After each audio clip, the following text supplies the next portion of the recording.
Welcome to McPlum, simple solutions served daily. In this video, I will show how to make creamy caramel sauce. Start by melting 1 cup sugar slowly over medium heat, stirring until amber. Add 6 tablespoon butter in pieces, then whisk in 1 cup heavy cream off heat. Return briefly to simmer for a smooth, glossy finish, then cool to thicken. Store in a jar and rewarm gently before serving on ice cream or toast.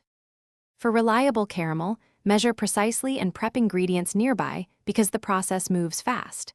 Keep a small metal whisk and a heavy-bottomed pan ready to avoid scorching. Use unsalted butter to control salt level, then finish with heavy cream for smoothness. If you prefer salted caramel, add flaky salt at the end to taste. Cool in a heat-proof jar and stir before storing to preserve texture and flavor. Quick recommendation: if you make sauces often, consider leak-proof containers for easy storage and no mess during transport.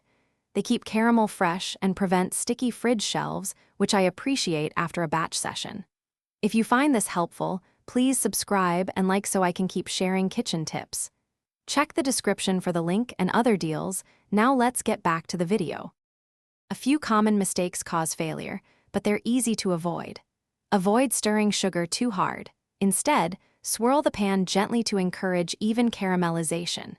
Keep heat moderate so sugar browns without burning, and remove from heat when amber to control flavor. Pour cream in slowly while whisking to prevent splattering and to emulsify smoothly. If crystals form, add a little water and gently melt to reset the sugar. Thanks for watching. Stay juicy and subscribe.